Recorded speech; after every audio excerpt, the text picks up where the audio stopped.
Assalamu alaikum. Hope you're all good and fine. Let's start today's lecture. Bismillah ar-Rahmanir Rahim. Today we'll talk about drugs which are used in diabetes mellitus. Let's go through the learning objectives. After completion of the topic, you will be able to describe chemistry, biosynthesis, release, pharmacokinetics of insulin. You will revise your physiology. Then define diabetes mellitus and its types, classify anti-diabetic drugs, relate the characteristics of commercial preparations of insulin to the management of diabetes mellitus. Compare the advantages of rapidly acting insulin analogs over regular insulin when administered subcutaneously.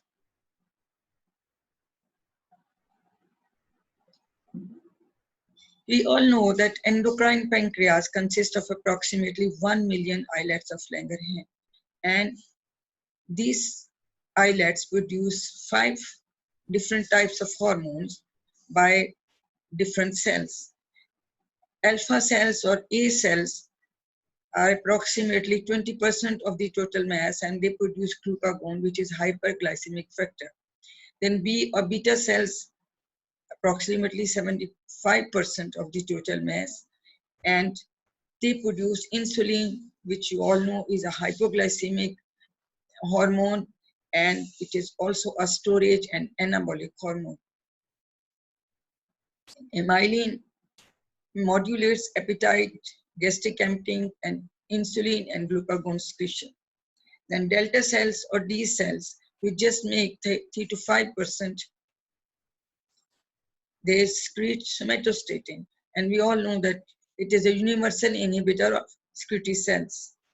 Then epsilon cells, which are less than 1%, they secrete ghrelin, which increases pituitary growth hormone. Let's talk about insulin. Insulin is a polypeptide hormone. It's a small protein, molecular weight 5808, and it is synthesized and stored as crystals with 2 atoms of zinc and 6 molecules of insulin.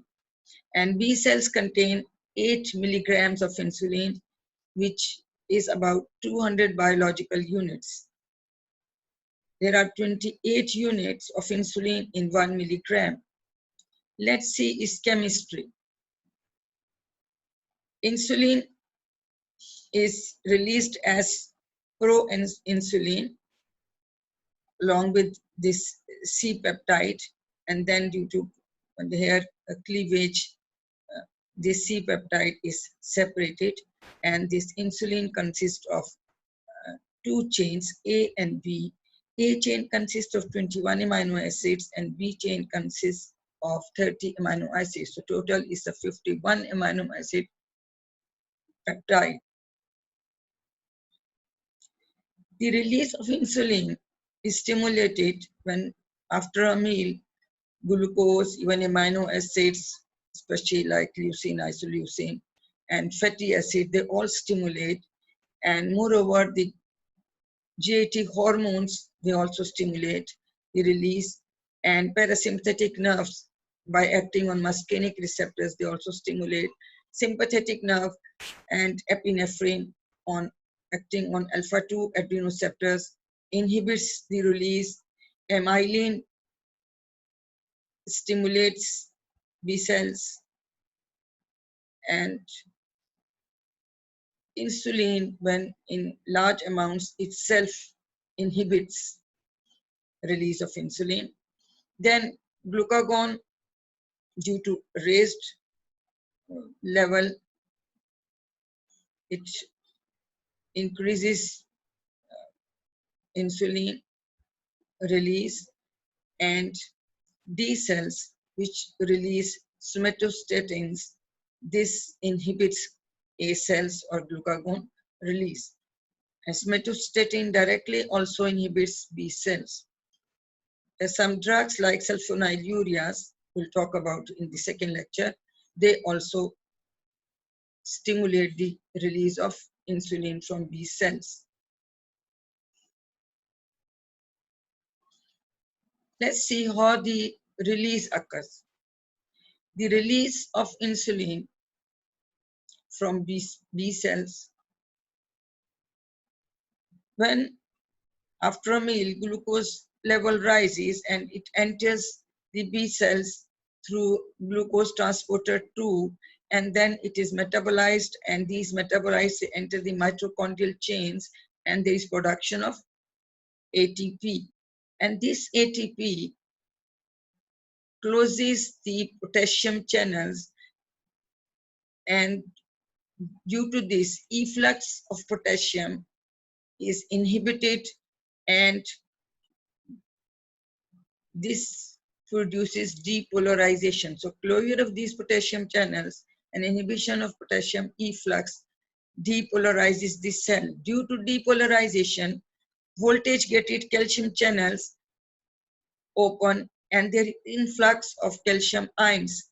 These calcium ions, when their concentration increases in B cells, it promotes the release of insulin by exocytosis. So this is the release explained diagrammatically. The circulating insulin, basal insulin is 5 to 15 microunit per ml or 30 to 90 picomole per liter. After a meal, peak rise goes to 60 to 90 microunits per ml or 360 to 40 picomolar moles per liter. Endogenously released insulin is degraded 60% by the liver and 35 to 40% by the kidneys. When we give exogenous insulin, then this degradation is reversed. Kidney removes 60% then, and liver only 35 to 40%. Half-life is 3 to 5 minutes. So let's see, what is this diabetes? Diabetes mellitus is characterized by elevated blood glucose associated with absent or inadequate pancreatic insulin, with or without concurrent impairment of insulin action.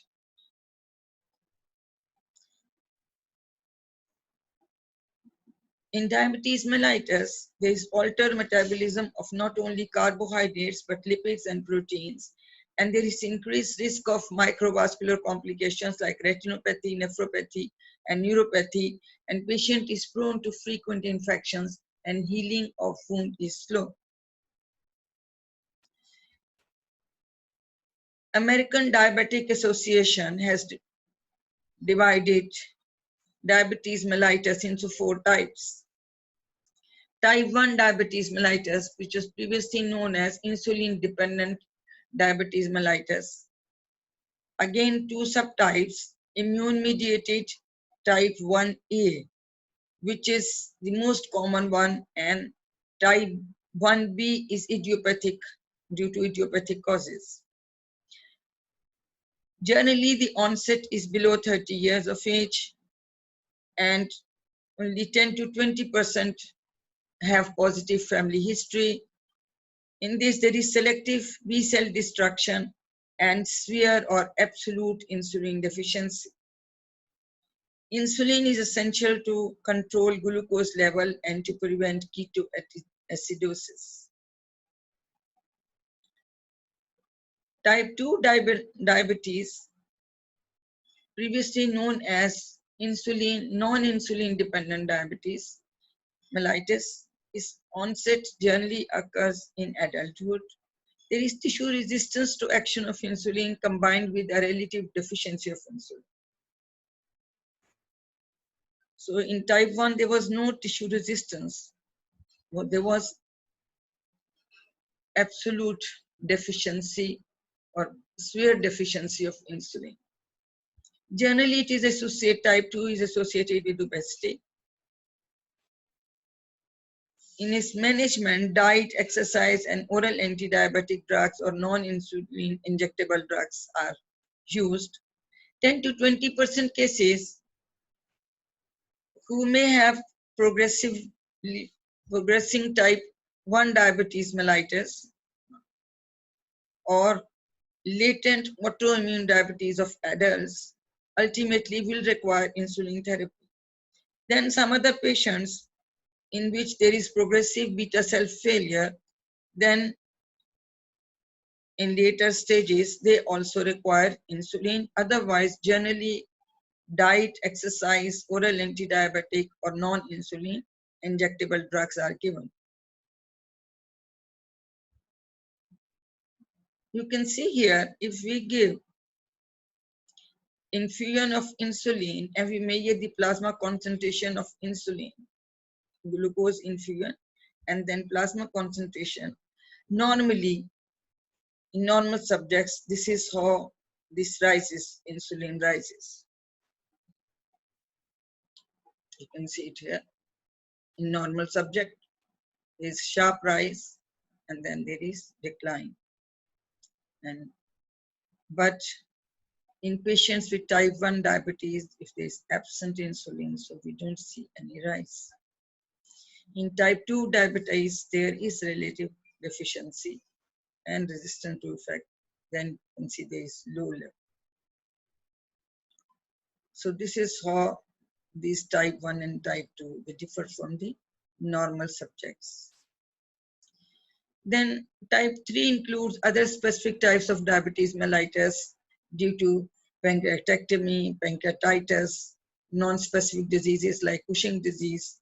Then it may be due to drugs like glucocorticoids, oral contraceptives, thiazides, diazoxides. Then type 4 is gestational diabetes mellitus.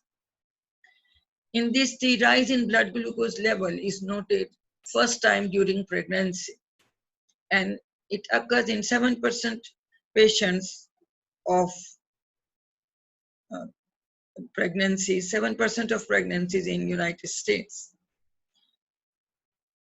Why they get this gestational diabetes mellitus is these ladies, that because the placenta and placental hormones, they create an insulin resistance type of state, and it is most pronounced in last trimester.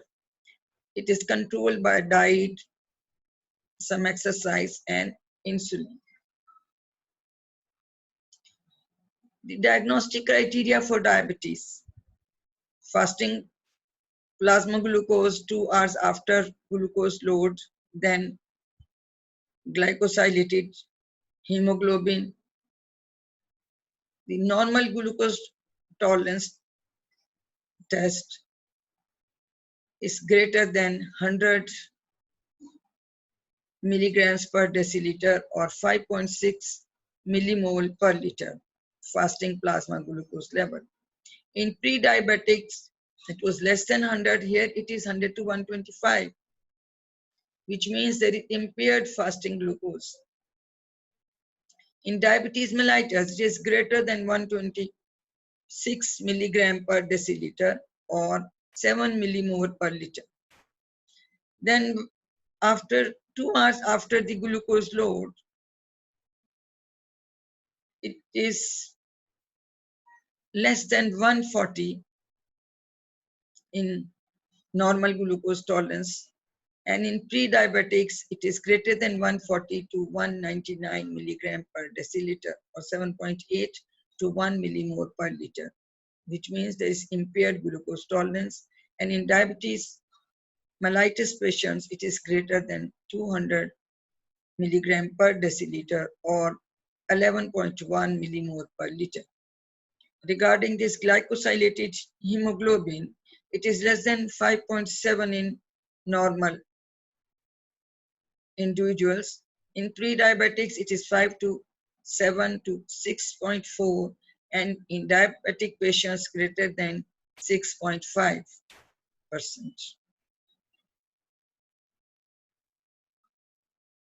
What is this glycosylated hemoglobin?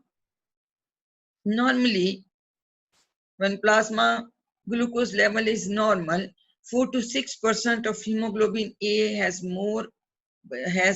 one or both N-terminal valines of beta chains irreversibly glycated by glucose.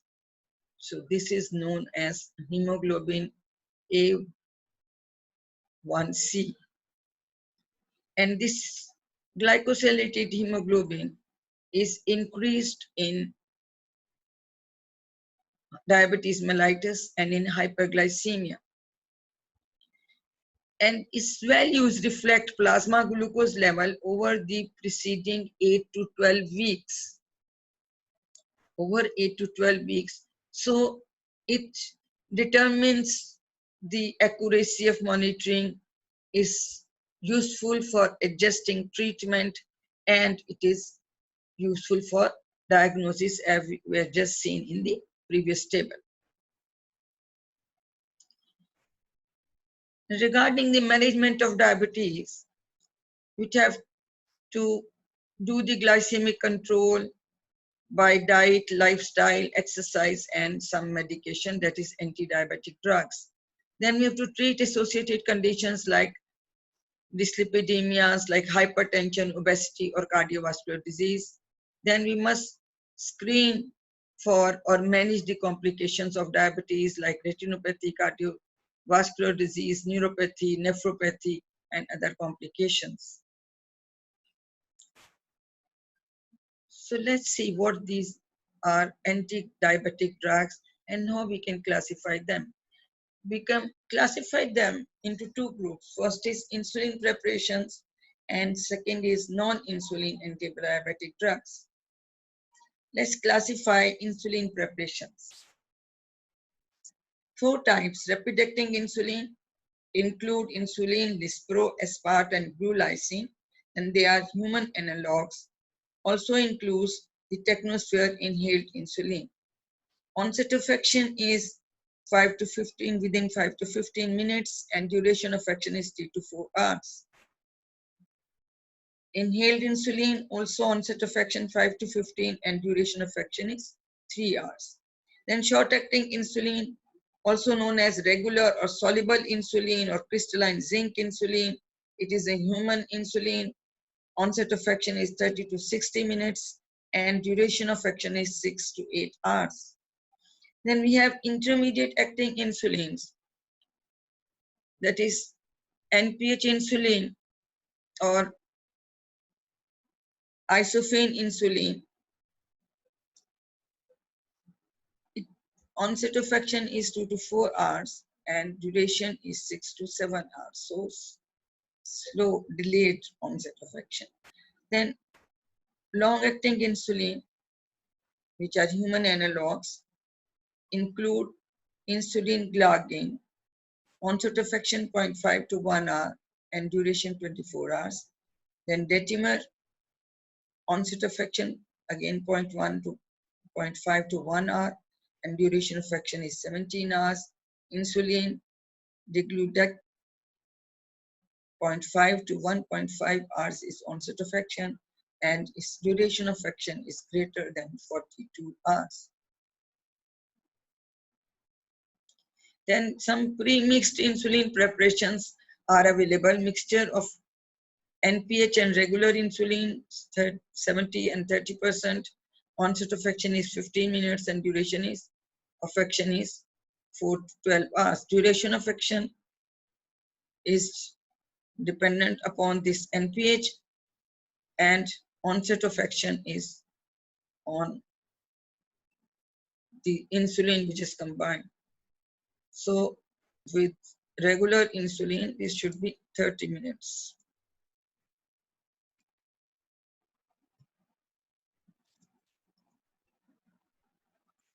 Okay. Then mixtures of NPL and Lispro insulin available as 75 and 20% or 50-50%. Onset is 5 to 15 minutes and duration of action is 4 to 12 hours. Then mixture of NPA and aspart insulin available as 70 and 30 and onset of action 5 to 15 minutes and duration 4 to 12 hours. Then mixtures of 70% degludec and 30% aspart insulin is also available. Onset of action is 5 to 15 minutes and duration is greater than 42 hours. So these insulins, pre-mixed insulin, are available. We'll talk about in details all these insulins. Then second group is non-insulin anti-diabetic drugs. This will classify in our second lecture. So these commercial preparations, they differ in their species or sources of insulin. Now we are using human insulin, which is prepared by recombinant DNA technique. Previously, this technique was not available, and then we were using purified bovine insulin, which differs by 3 amino acids from human insulin, and purified porcine vaccine differs this insulin. Porcine insulin differs by 1 amino acid from this human insulin. The human insulin is produced by recombinant DNA technique or genetic engineering. So how it is done is that this insulin gene is inserted into a plasmid of either E. coli or yeast, and when bacterium multiplies, reproduces, then it will also produce insulin as the gene has been inserted into the plasmid. And these plasmids are a circular piece of DNA. So when this proinsulin is produced, it is exactly like the human insulin, and it has advantages over beef or pork insulin, which were used previously. As effective as beef or pork insulin mixtures. It's more potent. Dose is only 30 to 40% of the bovine insulin. It is less expensive.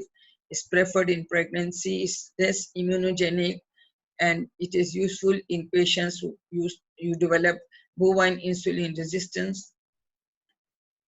And it is also helpful in prevention and or restoration of lipid dystrophy, which is an adverse effect of this bovine insulin. Insulin unit. Doses and concentration of insulin are expressed as units. There are 28 units in 1 milligram. The preparations are available in different concentrations. All preparations are available as 100 units per ml, represented as U100. Regular insulin is also available as U500 for patients with insulin resistance. Then Lispro and Degludec insulin is also available as U200, and insulin glargine as U300.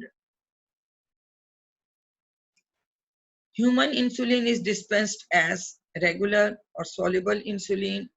Then it is also dispensed as neutral protamine hegdon or isophane insulin, NPH insulin.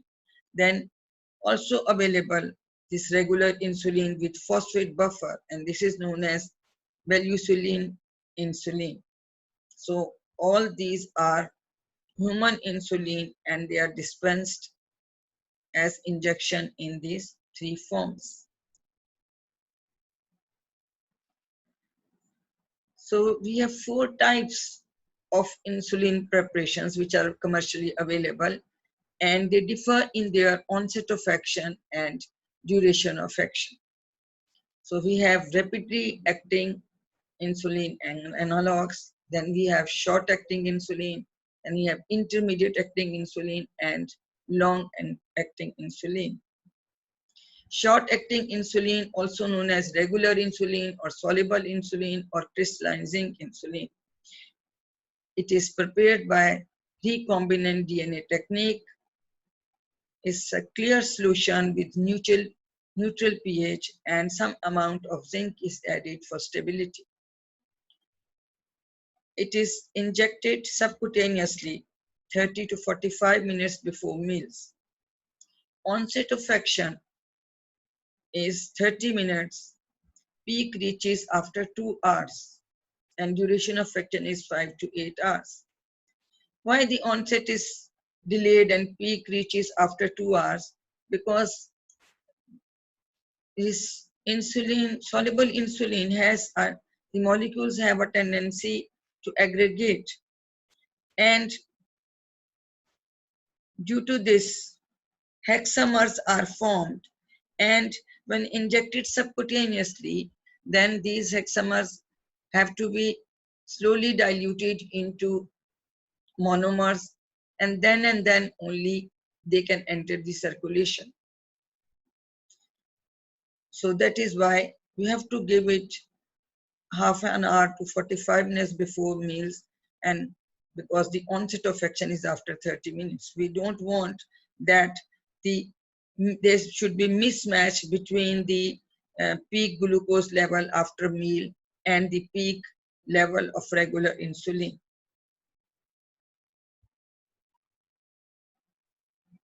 Then we can give this regular insulin intravenously also, that is given during diabetic ketoacidosis, or sometimes if there is perioperative management of some patients who require insulin. When we are giving it intravenously, then it is immediately converted from the hexameric form into monomeric form. The duration and intensity of peak action is related to size of dose. If we give large dose, then the duration of action also increases, not only the intensity of peak action. It is available is as U100 and as U500 in the form of vials, as well as a disposable pen, which is another means of administration. We'll talk about them in detail. Then this regular insulin produced by recombinant DNA technique, some changes are made in the amino acids, and we have been able to produce insulin analogs with different pharmacokinetic properties, but these changes do not interfere with their binding of insulin receptor, their circulating half-life, or their immunogenicity. Everything is identical, the human regular insulin.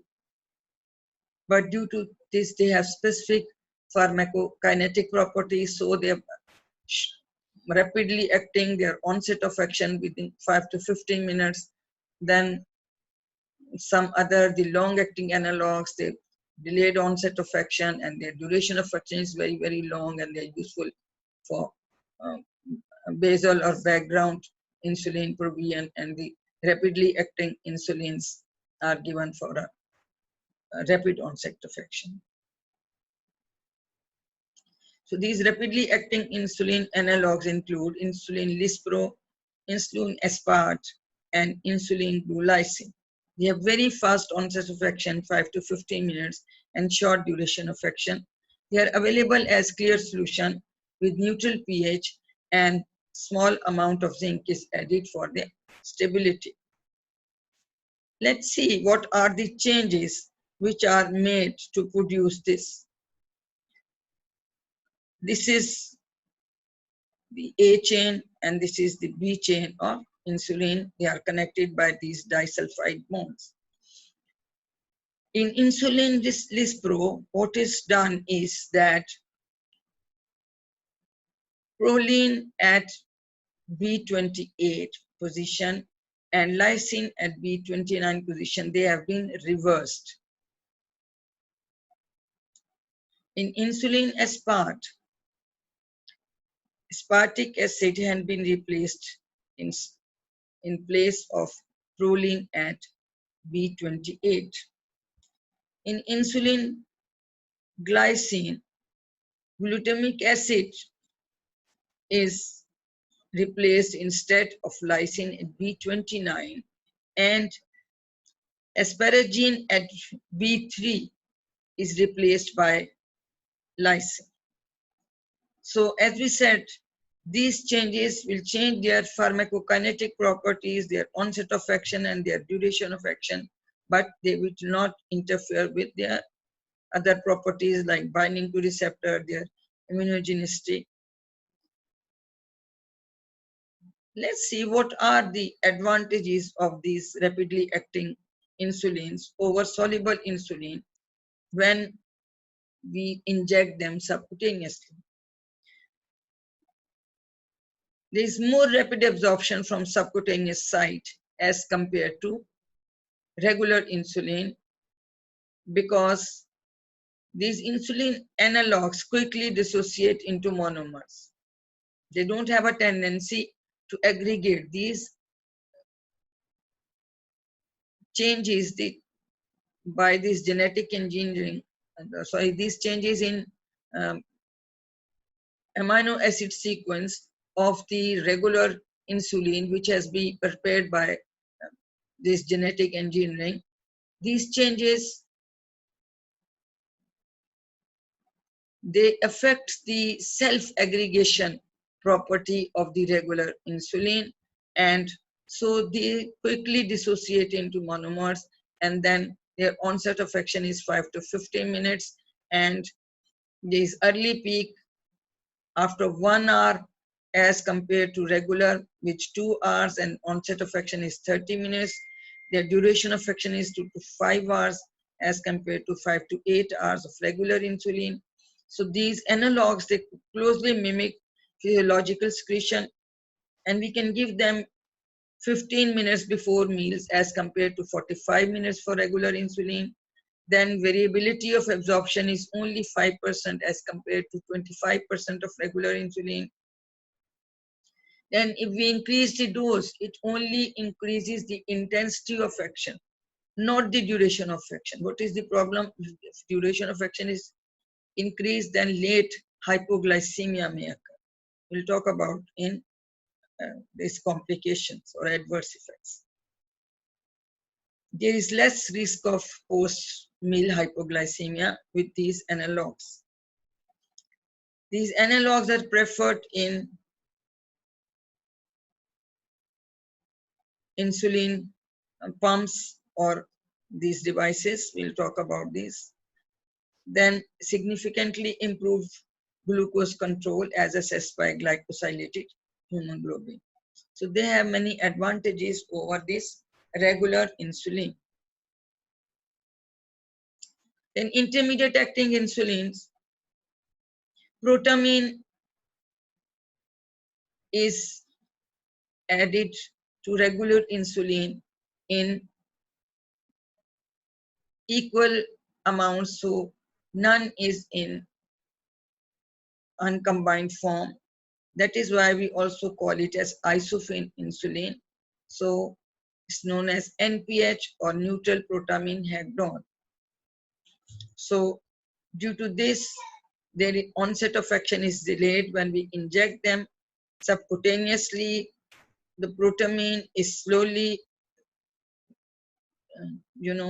separated by the proteolytic enzymes, and it is gradually released into the circulation after 2 to 5 hours, and its duration is 4 to 12 hours. Used for the basal control of blood glucose level with regular lispro, aspart, and glulisine, and given 2 to 4 times per day. If we give small doses, there are lower earlier peaks and short duration of action. And if we use large doses, there are high later peaks and long duration of action. So dose dependent response of this NPH. And now this neutral protamine hagedon insulin, as we have know, it has very slow onset of action, and we have to combine it with the rapidly, either with regular or with rapidly acting insulin, and then in the syringe first the short acting insulin is withdrawn, and then the long-acting one, and this has to be done very meticulously, which may be difficult for the patients. So pre-mixed insulin like neutral protamine is in Lispro or neutral aspart protamine is available, and they are composed of isophene complexes of protamine with insulin, Lispro, and aspart. They are safe and effective, and they have same duration of action as NPH. If we simply add this Lispro or aspart to NPH, then what happens that there may exchange between the rapidly acting analogs and the short acting regular insulin, short acting insulin. That is why this neutral protamine, Lispro, and neutral aspart protamine, they have been prepared.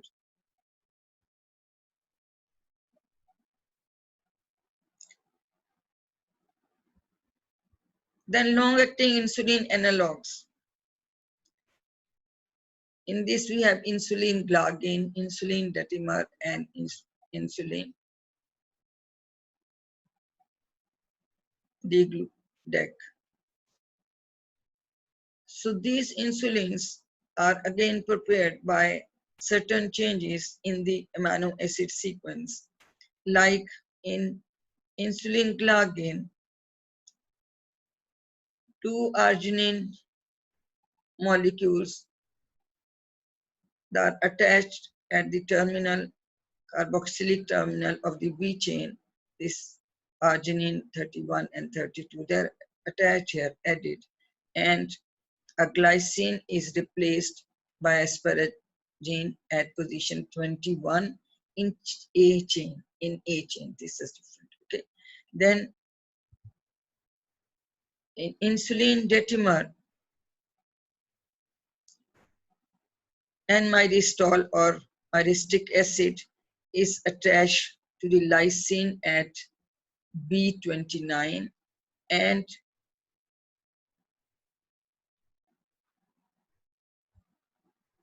so this is how these, and this terminal threonine also is dropped. So these changes again will change their pharmacokinetics. Let's see what happens, how their action is prolonged. So they are available as clear solutions, and they have acidic pH. That is important because others have neutral pH, which means we should not combine them with other insulins. But at the neutral body pH 7.4, this precipitates after subcutaneous injection. And from this precipitate, gradually the insulin is released into the circulation and it provides background insulin levels slowly. Onset of action is 0.5 to 1 hour, and the maximum effect reaches in 4 to 6 hours, and duration of action is 24 hours. So generally it is given by subcutaneous injection one daily, but in patients who have insulin resistance, we can give split dose twice daily. Then insulin detamar, we have seen the amino acid changes made there, and due to these changes, what happens? There is increased self-aggregation in subcutaneous tissue. Moreover, there is increased reversible albumin binding, and which prolongs the action because this albumin bound drug, it will not readily pass through the endothelium of the blood vessels to enter the tissue. So it just enters very, very slowly.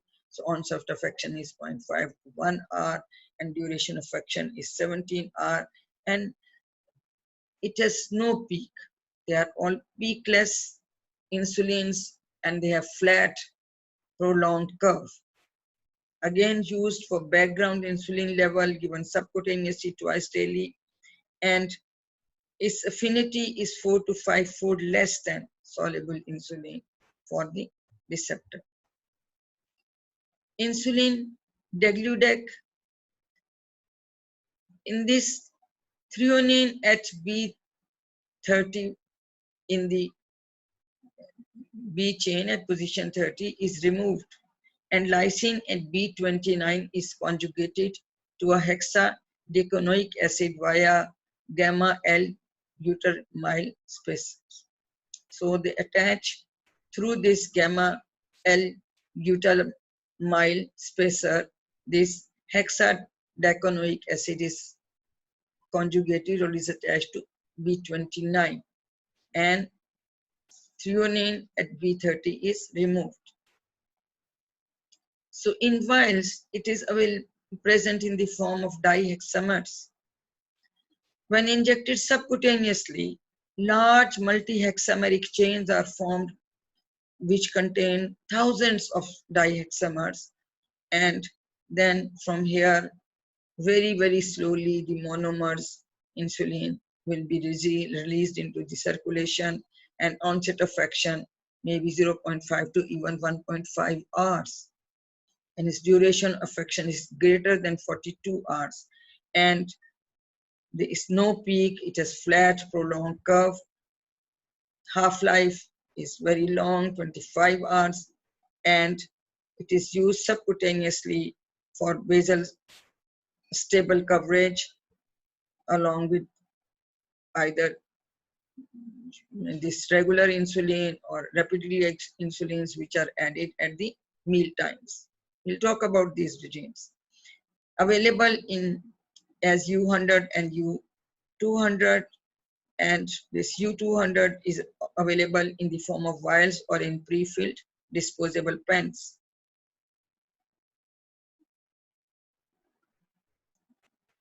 Then pre-mixed insulin preparations are available as we talked about earlier. NPL and Dispro-insulin 75 and 20 and 50-50.